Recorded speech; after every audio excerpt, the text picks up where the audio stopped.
The gavel didn't just sound like wood striking wood for hundreds of innocent people in Cook County. It sounded like a coffin lid slamming shut. Judge Barbara Kline believed she was untouchable, a god in robes who turned her courtroom into a personal kingdom of bias and corruption. She looked at Derrick Cole and saw exactly what she wanted to see. Another statistic, another thug to be processed for profit. She mocked him. She violated his rights. She laughed in his face. But Judge Kline made one fatal calculation error. She didn't know that the man standing in handcuffs wasn't a criminal. He was the FBI special agent in charge of the task force investigating her, and he was recording every single word. The air in the holding cell of the precinct smelled of stale urine, industrial bleach, and fear. It was a cocktail Derrick Cole had smelled many times before, but usually he was the one standing on the other side of the bars, wearing a suit that cost more than most people's cars, and a badge that opened any door in Chicago. Today, Derrick wore a faded gray hoodie, grease-stained jeans, and a pair of scuffed work boots. He sat on the cold steel bench, his head bowed, hands clasped loosely between his knees. To the casual observer, he looked like a man defeated by the system. To the officers passing by the cell, he was just another booking number. A man brought in for aggravated assault on a police officer and resisting arrest. But inside Derrick's mind, the gears were turning with the precision of a Swiss watch. He wasn't defeated. He was hunting. "Hey, new guy!" a voice rasped from the corner. Derrick looked up slowly.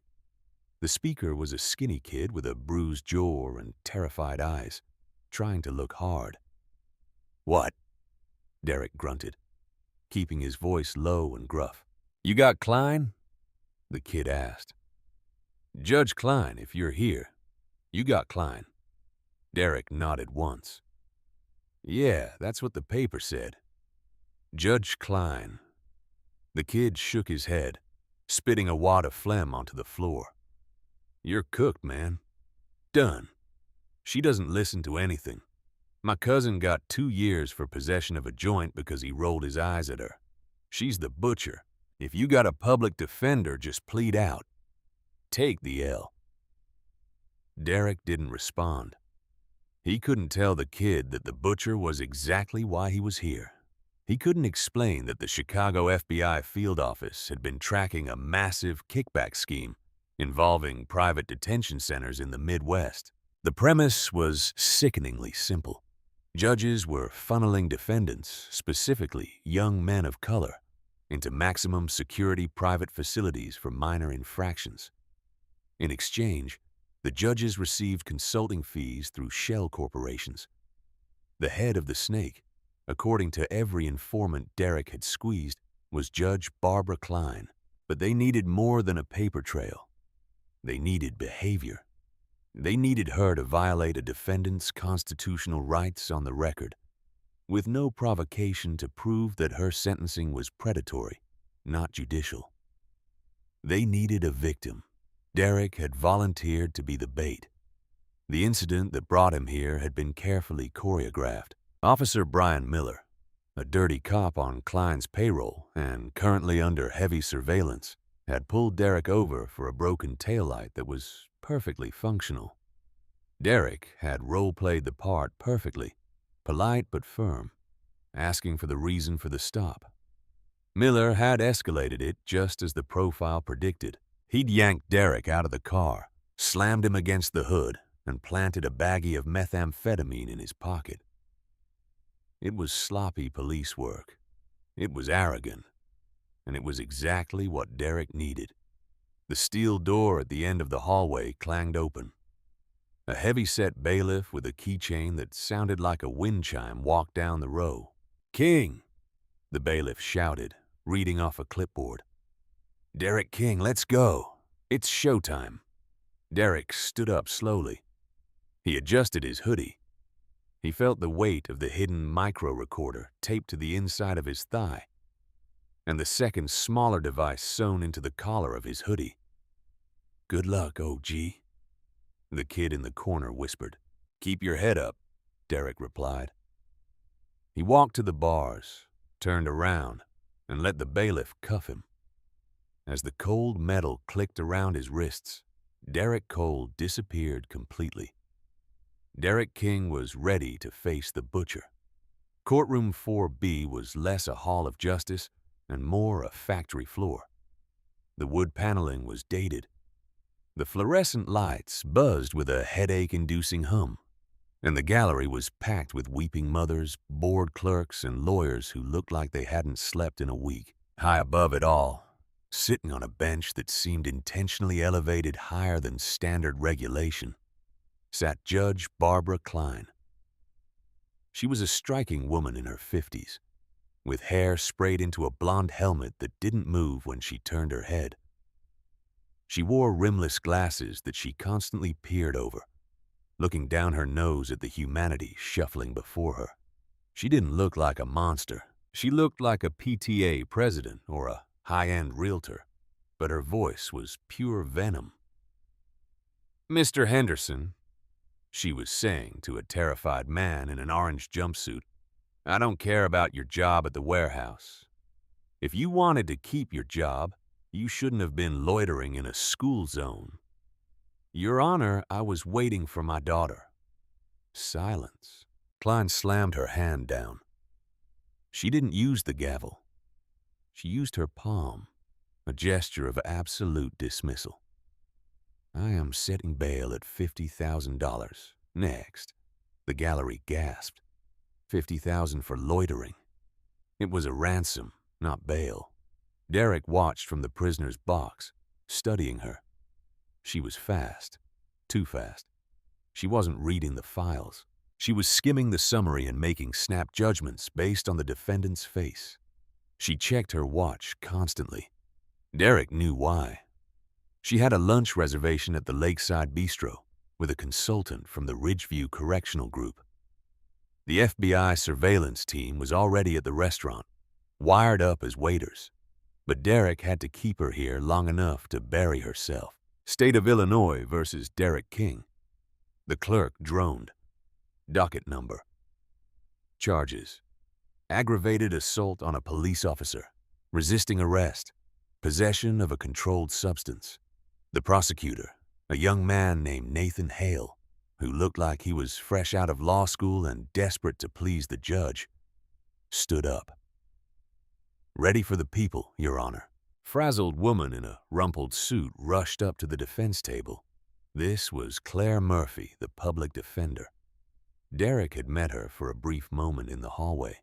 She was good-hearted, but drowning in a caseload. Ready for the defense, Your Honor, Murphy said, shuffling papers.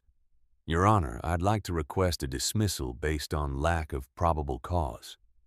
The police report states, Judge Kline didn't even look up from her paperwork. Denied. But, Your Honor, Murphy pressed, you haven't heard the motion. The officer's dash cam was supposedly malfunctioning, and my client has no prior criminal record in this state. The stop was for a taillight that is clearly working in the impound photos. Kline slowly took off her glasses. She looked at Murphy with a mixture of pity and annoyance, then shifted her gaze to Derrick. For the first time, their eyes met.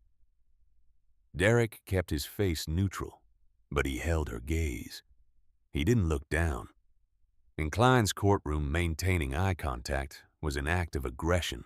Murphy, Kline said, her voice dripping with artificial sweetness. We all know how malfunctions happen. But I have a sworn affidavit from a decorated officer, Officer Miller, stating that this man, she gestured vaguely at Derrick with a manicured hand, attacked him. Look at him. He's the size of a linebacker.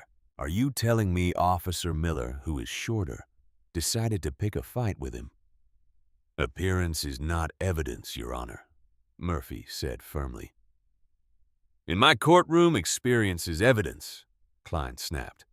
I know a danger to the community when I see one. She turned her body fully toward Derrick. Mr. King, "You're new to my city." Derrick leaned into the microphone. "I've lived in Chicago for some time, Your Honor." "Is that so? And what do you do for a living?" "The report says unemployed." "I'm a consultant," Derrick said. It wasn't a lie. Kline laughed. It was a cold, sharp sound. "A consultant, right? And I'm the Queen of England. Let me guess. You consult on street pharmaceuticals." The court reporter hesitated, looking at the judge. This was highly improper. Judges weren't supposed to mock defendants. "I consult on security matters," Derrick said, his voice steady. "And I would like to state for the record that I never touched Officer Miller." He attacked me. "You speak when I tell you to speak," Kline roared, her face flushing pink. "You see that attitude, Miss Murphy? That is the attitude of a man who has no respect for the law. A man who thinks he can bully his way through life." Kline shuffled the papers. "Prosecution? What are you asking for?" Hale, the prosecutor, stood up. "Given the assault on an officer, the people request bail be denied or set high." Murphy audibly gasped. "Your Honor, that is absurd. He has no flight risk history." Mr. King," Kline cut in, smiling a smile that didn't reach her eyes. "You have the look of someone who runs, someone who doesn't like to face consequences. I'm gonna do you a favor. I'm gonna teach you some discipline." She leaned over the bench. "Bail is set high, cash only, and I'm remanding you to the Ridgeview detention facility until trial." Ridgeview. There it was, the private prison she had a stake in. Usually pretrial detainees went to county, sending him to Ridgeview, a facility known for its harsh conditions and high premium billing to the state, was the smoking gun. "Your Honor, Ridgeview," Murphy stammered. "That's for high-risk felons. This is a preliminary hearing." "He attacked a cop, Miss Murphy. In my book, that makes him high risk. Maybe sometime in Ridgeview we'll wipe that arrogant look off his face." Kline banged her hand on the desk. "Next case." "Wait," Derrick said. His voice boomed, filling the room. The bailiff grabbed Derrick's arm, but Derrick planted his feet. He didn't move an inch. Kline froze. She looked back at him, eyes wide with shock that he dared to speak after the ruling. "I have a motion," Derrick said calmly. "You have a ticket to a cell," Kline spat. "Get him out of here." "I have a motion to represent myself," Derrick said. "I am firing my counsel effective immediately, and I demand a preliminary hearing right now. Under Illinois law, since you have set bail at a capital offense level, I am entitled to an immediate review of the evidence." The room went silent. This was complex legal procedure. Defendants like Derrick King weren't supposed to know the Illinois Code of Criminal Procedure. Kline narrowed her eyes. She looked at him like a bug she couldn't quite squish. "You want to represent yourself? You want to play lawyer?" "I don't want to play judge. I want to clear my name." Kline sat back, a cruel glint in her eye. "Fine," she said. Motion granted. "Miss Murphy, you are dismissed as lead counsel. Sit as standby." "Mr. King, you want a hearing? You get a hearing. Bring in Officer Miller. He's in the building." She smiled, a predator looking at prey. "Let's see how smart you are, Mr. Consultant. But be warned, if you waste my time, I will hold you in contempt so fast your head will spin. And in my court, contempt carries a serious sentence, consecutive." Derrick nodded. "I understand." Perfect, he thought. Now I have you on the record. The courtroom was locked down. Judge Kline clearly wanted to make an example of Derrick. She wanted a spectacle. She assumed he would shout, scream, use slang, and look incompetent. It would justify her harsh bail and her bias. Officer Brian Miller swaggered to the witness stand. He was a thick-necked man with a buzz cut and a smirk he couldn't hide. He winked at the prosecutor as he sat down. Prosecutor Hale breezed through the direct examination. "Officer Miller, tell us what happened." "Well," Miller drawled, leaning back, "I pulled the defendant over for a busted taillight. Standard stuff. When I approached the vehicle, I smelled weed, strong odor. I asked him to step out. He got aggressive, started shouting about his rights. When I tried to pat him down, he swung at me, struck me in the shoulder. I had to subdue him." "Did you find any contraband?" "Yes, sir. A baggie of meth in his front pocket." "Thank you, officer." Hale sat down looking bored. Judge Kline looked at Derrick. "Your witness, Mr. King. Make it quick. I have a lunch date." Derrick stood up. He didn't hunch anymore. His posture shifted. He stood with the straight-back discipline of a Quantico graduate. He walked to the podium, not the defense table. "Officer Miller," Derrick began, his voice polite, "you stated you smelled marijuana.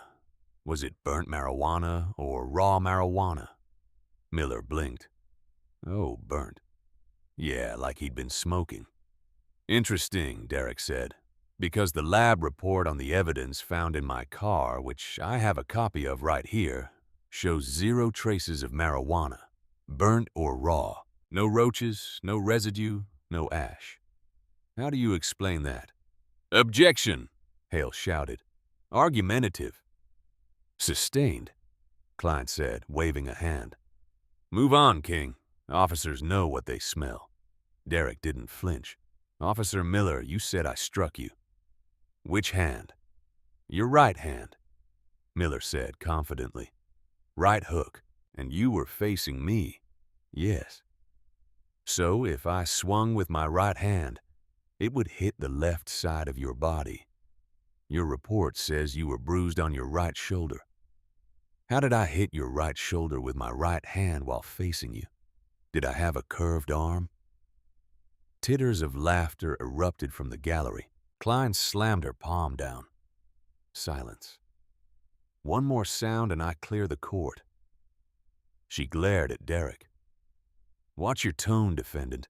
I'm just asking about the physics, Your Honor," Derrick said. "It seems physically impossible." The officer was in a struggle. Kline defended the witness from the bench. "Things happen fast. Don't split hairs." "Okay," Derrick continued. "Let's talk about the dash cam. You said it malfunctioned." "Yeah, tech issues happen all the time." Miller shrugged. "Is it true, Officer Miller?" Derrick asked, his voice dropping an octave, becoming colder. "That the dash cam systems in the cruisers are hardwired to a backup cloud server that activates automatically when the lights go on?" Miller froze. "I don't know about the tech stuff." "I do," Derrick said. "I have the technical specifications for your cruiser's model right here." He held up a piece of paper. "It says the backup is tamper-proof." "Objection!" Hale yelled. "Hearsay. The defendant is testifying." Sustained. Kline yelled, "Mr. King, put that paper away. You are not an expert witness." "Actually, Your Honor," Derrick said, looking directly at Kline, "I would like to submit into evidence defense Exhibit A." He reached into his back pocket and pulled out a USB drive. "What is that?" Kline asked suspiciously. "This," Derrick said, "is the cloud backup footage of my arrest. My consulting firm was able to retrieve it from the server this morning." The courtroom went deadly silent. Miller looked at the prosecutor. The prosecutor looked at the judge. "You hacked the police database," Kline screeched. "You are admitting to a felony in my courtroom. Public record access, Your Honor. Freedom of Information Act expedited request. Perfectly legal. Would you like to play it?" It shows Officer Miller smashing his own taillight with his baton before approaching my car. Kline's face turned a deep, blotchy red. She realized she was losing control of the narrative. If she played that video, the case was over. But more importantly, her kickback for sending him to Ridgeview would vanish. She needed him guilty. She needed him processed. "Motion denied," Kline said flatly. The entire room seemed to intake breath at once. Even the bailiff looked shocked. "Excuse me?" Derrick asked. "I said denied," Kline hissed. "I will not have unverified digital files from a criminal defendant introduced at a preliminary hearing. It could be deep-faked. It could be doctored. We will send it to the state lab for analysis. In the meantime, you will wait at Ridgeview." "You are suppressing exculpatory evidence," Derrick said. "This is a direct violation of Brady versus Maryland." "I am the law in this room, Mr. King," Kline shouted, standing up. "I decide what is evidence, and I decide who goes to jail. You think you're smart? You think you can come in here with your legal words and trick me? I see you. I know what you are." "And what am I, Judge?" Derrick asked softly. "You're a thug," she said. The word hung in the air, heavy and ugly. "And you're going to rot in a cage until I decide to let you out." She looked at the bailiff. "Take him into custody, hearing over." Derrick didn't move toward the bailiff. "Judge Kline," Derrick said, his voice changing. The street grit was gone. The submission was gone. In its place was a voice of absolute command. "Before you bang that gavel, I am giving you one chance to recuse yourself and enter that video into the record." "You are threatening me?" Kline laughed incredulously. "Bailiff, gag him. Tack on a contempt charge." "Last chance, Barbara," Derrick said. He used her first name. Kline froze. "I am not Derrick King," he said clearly. He reached for his waistband. The bailiff reached for his gun, panic erupting. "Don't shoot," Derrick commanded, holding his hands up slowly. He wasn't reaching for a weapon. He was reaching for the hem of his hoodie. He lifted the shirt, clipped to his belt. Right next to the FBI issue badge that gleamed under the fluorescent lights was a gold shield. "I am Special Agent Derrick Cole, FBI Public Corruption Task Force," he announced. The authority in his voice hit the room like a physical wave. "And as of this moment, this courtroom is a crime scene." The silence that followed Derrick Cole's declaration was brief. Then, courtroom 4B exploded. "He has a gun!" Judge Kline shrieked, scrambling back in her leather chair, knocking over her pitcher of water. "Bailiff, shoot him!" "He's armed." The bailiff, a veteran named Rogers, looked at Derrick. He looked at the gold badge gleaming on Derrick's belt. He looked at the panicked judge, and then he slowly holstered his weapon and raised his hands. Rogers wasn't a corrupt man, just a tired one. He knew a federal badge when he saw one, and he knew that shooting an FBI special agent was a good way to end up in serious trouble. "I'm standing down, Your Honor," Rogers said, his voice shaking. "Traitor!" Kline screamed. She pointed a trembling finger at Officer Miller. "Miller, do your job. Arrest him." Brian Miller, the bully who had planted the meth, didn't move toward Derrick. Instead, his eyes darted to the exit sign above the double doors at the back of the courtroom. Panic, primal and desperate, washed over his face. He bolted. "Runner!" Derrick shouted.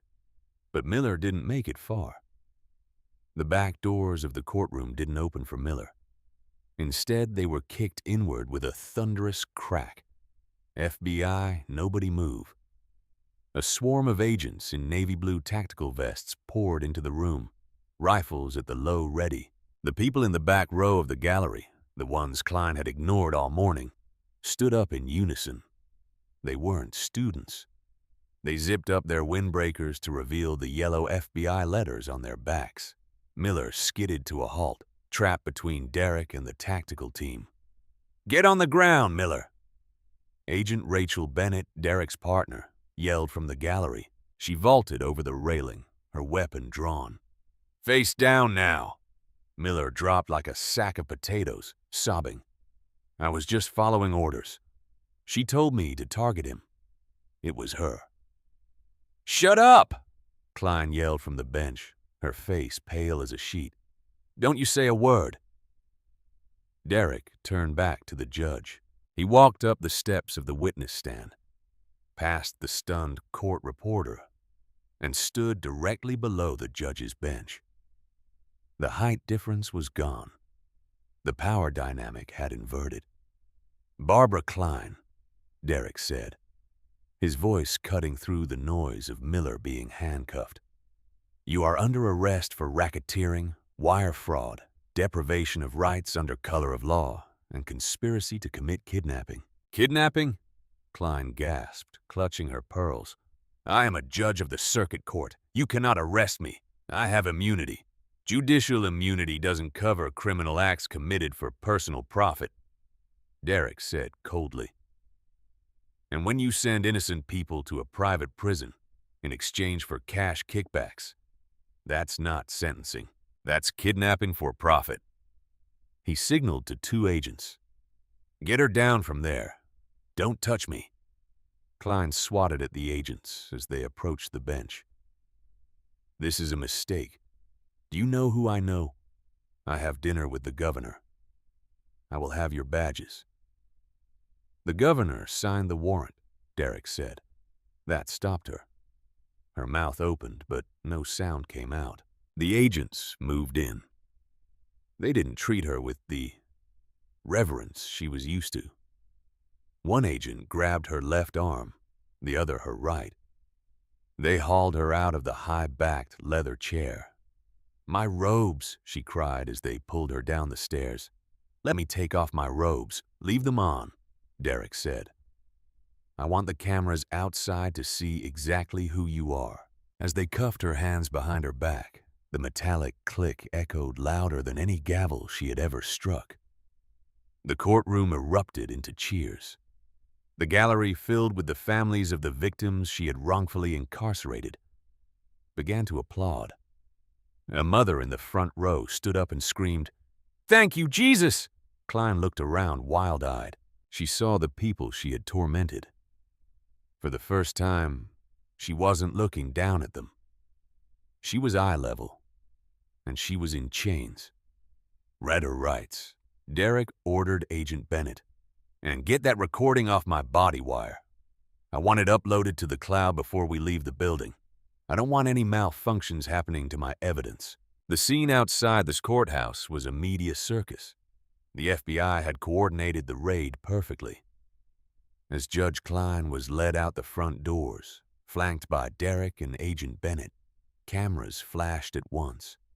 She looked small, without her bench, without her elevated platform.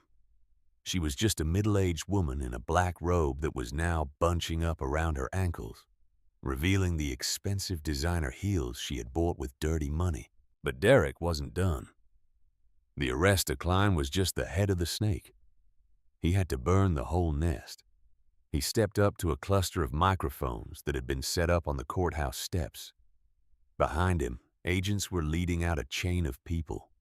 The court clerk who altered transcripts, two other dirty officers from the precinct, and a man in a sharp Italian suit who was trying to cover his face with a briefcase. "Who is that?" a reporter shouted, pointing at the man in the suit. Derrick leaned into the microphones. "Ladies and gentlemen, my name is Special Agent Derrick Cole. The FBI has been investigating a massive corruption ring operating within the Cook County judicial system." He pointed to the man in the suit. "That man is Richard Harrington, CEO of the Ridgeview Correctional Group, a private, for-profit prison system." The crowd gasped. "Mr. Harrington and Judge Kline had a business arrangement," Derrick continued, his voice steady and projecting to the back of the crowd. We have seized bank records showing that for every defendant Judge Kline sentenced to a Ridgeview facility, a consulting fee was deposited into a shell company owned by the judge. She wasn't dispensing justice. She was selling people. She was selling husbands, fathers, and sons to fill beds in a hotel made of bars. A roar of anger went up from the crowd. "We have identified a large number of cases," Derrick said, raising his voice over the noise. "Americans whose constitutional rights were violated. People who were denied bail, denied counsel, and denied dignity, so that these two could buy vacation homes." He paused, looking directly into the nearest news camera. "To the families of those victims, the United States Department of Justice is initiating an immediate review of every single sentence handed down by Judge Kline. We are filing emergency motions this afternoon. Your loved ones are coming home." The sound that followed wasn't applause. It was a sob, a collective, gut-wrenching release of tension from the community that had been held hostage by Kline's gavel. Derrick stepped back, but he caught Kline's eye as she was being shoved into the back of an SUV. She wasn't crying. She was glaring. She still thought she could win. She mouthed 2 words to him through the glass. "You're dead." Derrick just smiled and tapped his badge. "Agent Cole," Rachel Bennett whispered, coming up beside him. "We got the warrant for her house. You're gonna want to see this." "What is it?" "We found the kids for cash ledger," Rachel said grimly. She kept a physical book, names and dollar amounts. She wrote down the profit margin next to the names of teenagers. Derrick felt a cold rage tighten his chest. "Get it to the U.S. attorney. And Rachel, make sure she goes to the downtown holding facility. General population." "General Pop?" Rachel raised an eyebrow. "That's dangerous for a judge." "She's not a judge anymore," Derrick said, walking toward his car. "She's just another defendant who couldn't make bail." The journey from the courthouse to the FBI Chicago field office was short, but for Judge Barbara Kline, it felt like a descent into a different dimension. She sat in the back of an unmarked black SUV, the tint on the windows so dark that the city she treated as her personal chessboard was reduced to muddy gray blurs. She wasn't used to the back seat. She was used to town cars, drivers who opened doors, and the smell of expensive leather and vanilla air fresheners. This vehicle smelled of stale coffee, gun oil, and the sweat of the criminals who had sat here before her. Her wrists ached. The handcuffs were standard issue, and they bit into the soft, manicured skin of her wrists with an unforgiving tightness. Every bump in the road sent a jolt of pain up her arms. "Can you loosen these?" she demanded, her voice rasping. She tried to sound like the Honorable Barbara Kline, the terror of the district, but it came out shrill and small. Agent Rachel Bennett, driving the vehicle, didn't even look in the rearview mirror. "Sit tight, prisoner. We're almost there. Prisoner." The word hit Kline like a physical slap. She looked at Derrick Cole sitting in the passenger seat. He was scrolling through his phone, looking completely at ease. He wasn't wearing the hoodie anymore. He had thrown on a navy blue FBI raid jacket over his t-shirt. He looked like a predator who had just eaten a very satisfying meal. "You know this won't stick," Kline hissed at the back of his head. "I know how the system works, Cole. I am the system. You made a scene. Congratulations. You embarrassed me. But I'll be out, and I will make it my life's mission to burn your career to the ground. I know judges on the federal bench. I know the mayor." Cole didn't turn around. He just tapped his phone screen. "You know, Barbara, usually when people are in this car, they use the time to pray or cry. But you're still negotiating. It's fascinating." "I'm not negotiating," she spat. "I'm educating you." "Save it for the interview room," Cole said, his voice bored. The processing center at the federal building was a cold, fluorescent nightmare. It was designed to strip away humanity layer by layer. For Barbara Kline, the stripping was literal. She was placed in a holding cell with a female officer who looked at Kline with eyes devoid of recognition. There was no deference. "Jewelry off," the officer ordered. Earrings, necklace, watch, rings. Kline hesitated, touching her pearl necklace. It was a gift from Richard Harrington, bought with the kickback money.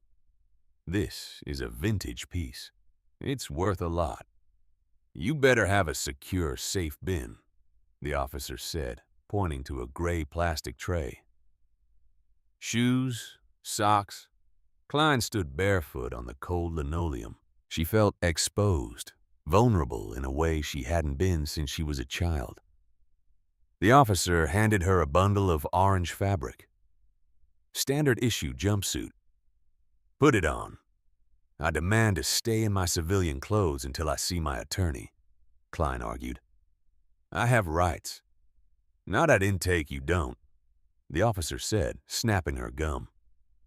"Put it on or I call 2 male officers to help you put it on. Your choice. Your honor." The sarcasm dripped like acid. Kline pulled on the jumpsuit. It was scratchy, smelling of industrial detergent. It was baggy in the wrong places and tight in others. It was the uniform of the people she despised. As she zipped it up, she felt the last vestiges of her power evaporating. She wasn't a judge anymore. She was just another orange blob in the system. Then came the mugshot. Turn to the left. Flash. Turn to the right. Flash. Face forward. Flash. The bright light blinded her, leaving purple spots in her vision. She knew that photo, her face pale, hair deflated, eyes wide with a mixture of rage and terror, would make the news. Her legacy was gone. Interrogation room was a masterclass in psychological pressure. The walls were soundproofed, foam painted a dull gray. The air conditioner was cranked up just high enough to make you shiver, keeping your nerves on edge. There was a steel table bolted to the floor and 3 chairs. Kline sat alone. They had cuffed her left hand to a metal loop in the table. She couldn't pace. She could only sit and stare at her own reflection in the 2-way mirror. She looked old. The fluorescent lights were cruel to her complexion. She tried to fix her hair with her free hand, but without a mirror or brush, she just made it worse. Every minute that passed was a calculated insult. They were making her wait. Her, the woman who held people in contempt for being late. Finally, the heavy steel door clicked and swung open. Derrick Cole walked in. He didn't have the file folder yet. He walked in with 2 cups of steaming coffee from a high-end shop down the street. The smell of roasted beans filled the sterile room. He sat down opposite her, placed 1 cup in front of himself, and the other he placed just out of her reach, black. 2 sugars, Cole said, taking a sip of his own. "That's how you like it, right? I read your assistant's deposition. Poor girl spent half her day making sure your coffee was exactly right." Kline stared at the cup. Her throat was parched. "I want my lawyer. We're working on that," Cole said calmly. "But first, we have to go through the formalities." "I plead the 5th, Kline said instantly. "I know the drill, Agent. I'm not saying a word." Cole smiled. It wasn't a nice smile. It was the smile of a hunter who had already triggered the trap. "You don't have to say a word, Barbara. In fact, I prefer you didn't. It gives me more time to talk, and I have so much to tell you." He reached under the table and pulled out a thick file, slamming it onto the metal surface with a resounding thud. "Let's talk about the offshore accounts," Cole began. "Specifically, an account under the name of a consulting company. Cute name. The Scales of Justice. You really thought you were clever, didn't you?" Kline's face remained a mask of stone, but her left eye twitched. "We cracked the encryption on the shell company. Cole continued, opening the file. He slid a bank statement across the table. You had millions sitting in that account. Or I should say, you had it. Kline looked down. The numbers were there. The dates matched the sentencings of high-profile cases. Asset forfeiture is a beautiful thing, Cole mused. The Department of Justice froze it. It's gone, Barbara. Every penny. You did all this, ruined all those lives for money you'll never get to spend. This is circumstantial, Kline croaked, her voice dry. You can't prove I knew about the deposits. My accountant handled that. I was a victim of fraud. A victim? Cole laughed softly. He pulled a tablet out of the file. I was hoping you'd say that. Let's watch a movie. He tapped the screen and turned the tablet toward her. The video was grainy, taken from a hidden camera inside a button on a shirt. It showed a dimly lit booth at the Lakeside Bistro, the restaurant. Kline was sitting there drinking wine, laughing. Across from her was Richard Harrington, the CEO of the prison company. In the video, Kline talks about boosting numbers for the facility. Harrington responds about tightening screws on bail hearings. Kline agrees to fill beds. Cole paused the video on Kline's laughing face. The silence in the room was deafening. That was recorded recently, Cole said. We flipped your waiter. He was wearing a wire. I'll fill those beds. That's a direct admission of conspiracy to commit kidnapping and fraud. Kline slumped in her chair. The air seemed to leave her lungs. Richard, he set me up.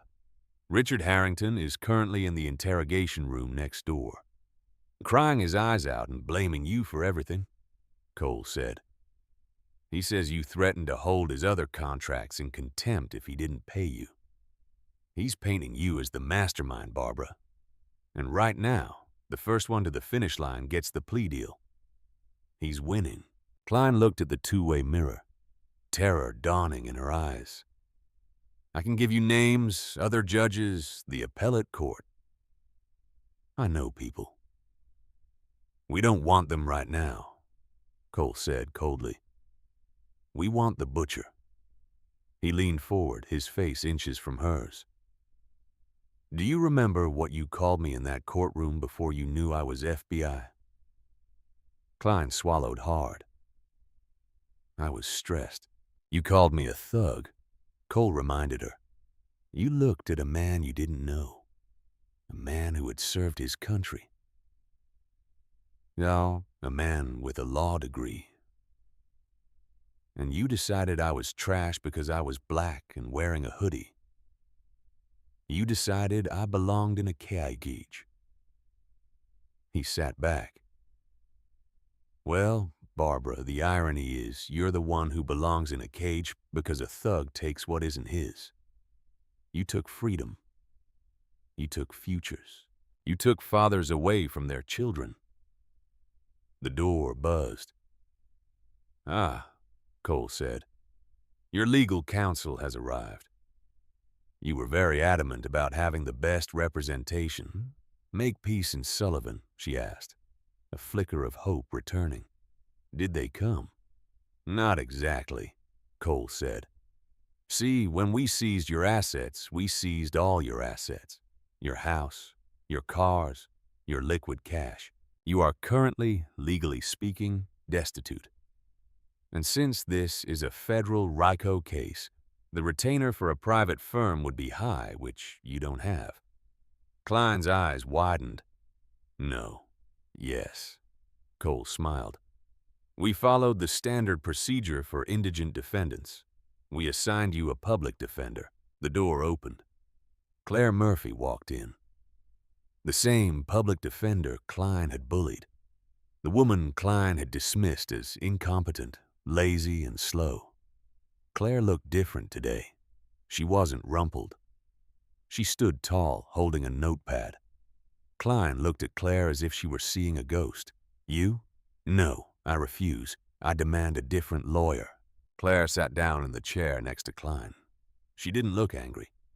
She looked professionally detached. Ms. Kline, under federal rules, you don't get to shop around for court-appointed counsel unless you can prove a conflict of interest. And I don't have a conflict. I'm ready to zealously represent you, just like I tried to represent Derrick King this morning. You can't be serious, Kline whispered to Cole. This is a joke. This is cruel. It's the system, Cole said, standing up and gathering his files. The system you built. Wait. Kline lunged against the cuff. What happens now? Bail. I need a bail hearing. Cole paused at the door. Oh, we already had the arraignment with the federal magistrate while you were being processed. Since you have significant overseas connections and are facing a life sentence, you were deemed a maximum flight risk. Denied? Kline gasped. Denied, Cole confirmed. You're being remanded to custody until trial. County? Kline asked, tears streaming down her face now. Please tell me it's county jail. I can handle county. I have connections at county. Cole shook his head slowly. Federal marshals don't use county for high-risk RICO defendants. They contract out to private facilities for overflow. He let the words hang in the air. Kline's face went white, a sickly, ghostly white. No. Yes, Cole said. Not Ridgeview, she begged. She began to pull at her handcuffs, the metal clanking frantically. You can't send me to Ridgeview. I sent half the population there. They'll kill me. They'll tear me apart. I don't control the housing assignments, Barbara, Cole said, his voice devoid of sympathy. I'm just a consultant. Please, she screamed, a raw, primal sound of pure desperation. I'll confess. I'll sign anything. Don't send me to Ridgeview. Put me in solitary, please. Claire. Cole nodded to the public defender. She's all yours. Cole stepped out of the room as the heavy steel door slammed shut, cutting off the fluorescent light.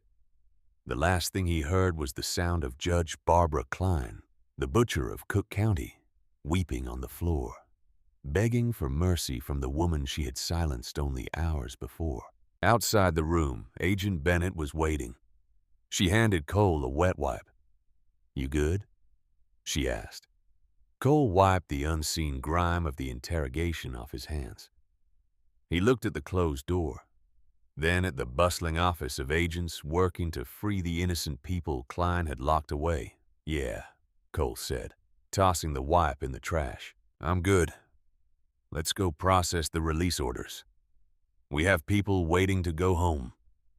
The Dirksen Federal Building in downtown Chicago was filled with activity, but the real storm was inside the courtroom. The trial of United States versus Barbara Kline had captivated the nation. It had everything the news cycle craved: corruption, money, racial profiling, and a stunning undercover operation by a dedicated FBI agent. Barbara Kline sat at the defense table. She looked like a ghost of her former self. The blonde helmet of hair was gone, replaced by gray roots in a messy bun. Her designer suits had been swapped for a simple, ill-fitting blouse provided by the public defender's office. She had lost weight. The arrogance that had defined her reign had evaporated, leaving behind a brittle, trembling shell. Claire Murphy sat next to her. To everyone's surprise, Claire had fought hard. She had filed motions to suppress the recordings, argued for a change of venue, and tried to paint Kline as a victim of Richard Harrington's manipulation. But Claire was fighting a forest fire with a water pistol. The evidence was simply too overwhelming. Derrick Cole sat in the front row of the gallery, right behind the prosecution. He wasn't testifying today. He had already done that. He had spent time on the stand, meticulously walking the jury through the audio logs, the wire transfers, and the heartbreaking kids for cash ledger. Today was sentencing. The jury had deliberated. Guilty on all counts: racketeering, wire fraud, obstruction of justice, deprivation of rights under color of law. Federal District Judge William Bennett, a stern man with a reputation for absolute fairness, adjusted his glasses. He looked down at Kline, not with the disdain she used to show defendants, but with a profound disappointment. "Barbara Kline," Judge Bennett's voice boomed in the silent courtroom. "Please stand." Kline stood up, her knees knocking together visibly. "In my years on the bench," Judge Bennett began, "I have seen murderers, cartel leaders, and terrorists, but I have rarely seen a criminal who frightened me as much as you do." Kline flinched. "A murderer kills a body," Bennett continued, "but a corrupt judge kills the very idea of justice. You took the sacred trust of this office and you sold it. You turned your courtroom into a marketplace. You looked at young men and women, citizens you swore to protect, and you saw dollar signs." He picked up a piece of paper. "You sentenced Derrick Cole to Ridgeview because you didn't like his face. You didn't know he was an agent. But for the other people you sent there, they weren't agents. They were mechanics, students, fathers, and mothers. They didn't have a wire. They just had their lives ruined." "I am sorry," Kline whispered, the words barely audible. "I just want to go home." "The victims you sent away wanted to go home too," Bennett said sharply. "But you denied them that right." He took a breath. "For the crimes committed, I sentence you to years in federal prison. There is no parole in the federal system. You will serve most of your time before you are eligible for release. You will be old when you walk free." Kline let out a strangled cry. It was a death sentence. "Furthermore," Bennett added, "due to the overcrowding of federal facilities in this district and your specific request to be kept near your family in Illinois, the Bureau of Prisons has assigned your placement." Kline looked up, hope warring with terror. "You will be remanded to the custody of the Ridgeview Correctional Facility," Bennett said. The scream that tore from Barbara Kline's throat was primal. It wasn't human. It was the sound of a soul shattering. "No, no, you can't!" she shrieked, grabbing Claire Murphy's arm. There. The people I sentenced, they're all there. They'll kill me." "You have to stop this order." Judge Bennett banged his gavel. "Marshals, take custody of the defendant." 2 U.S. Marshals moved in. They didn't handle her gently. They cuffed her hands behind her back, just as she had done to thousands of others, as they dragged her toward the side door, the prisoner's door. She locked eyes with Derrick Cole. She didn't glare this time. She begged.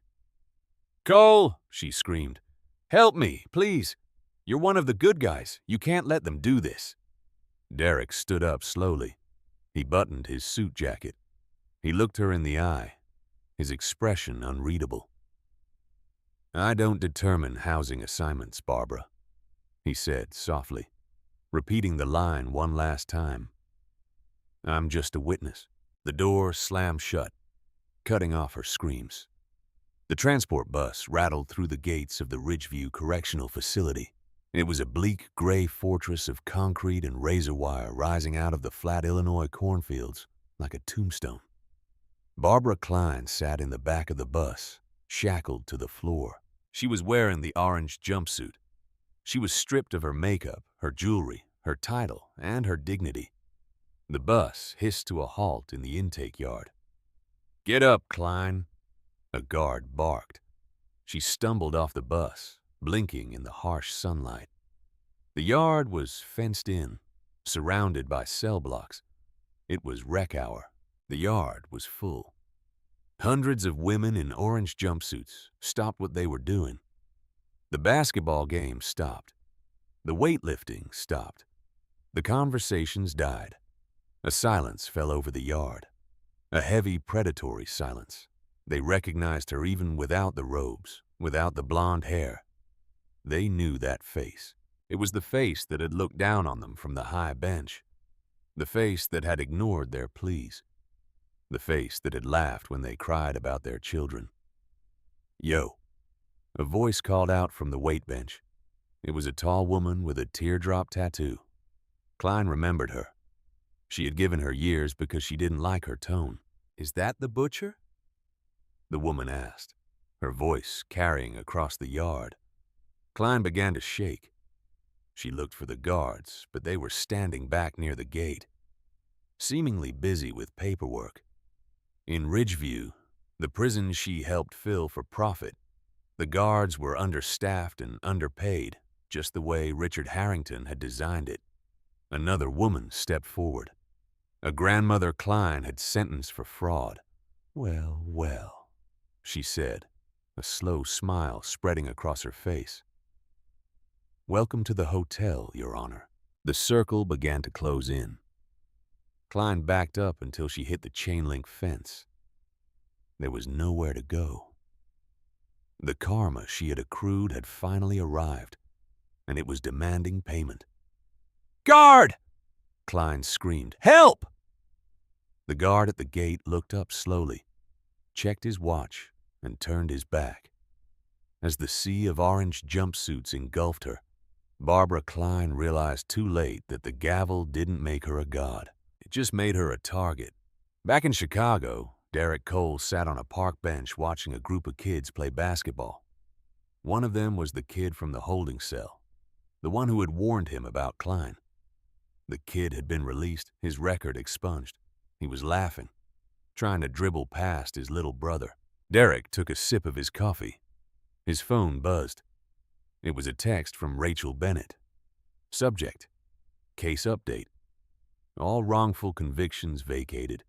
The class action lawsuit against Ridgeview just settled for a large amount.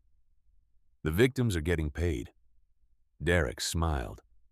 He put the phone away. He watched the kid make a layup, the ball swishing through the net with a perfect clean sound. It was a better sound than a gavel. Judge Barbara Kline believed she was the law. She believed that a robe and a wooden hammer gave her the right to treat human beings like inventory in a warehouse. She ruined lives for profit, mocking the very people she was sworn to serve. But justice has a funny way of balancing the scales.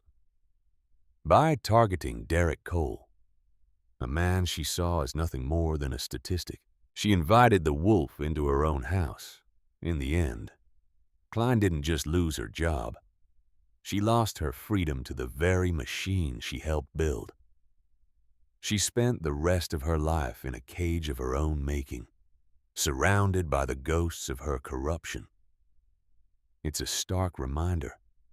No one is above the law, not even the ones who swing the gavel. Wow, that is a terrifying look at what happens when power goes unchecked. It's scary to think that people like Judge Kline actually exist, profiting off the suffering of others.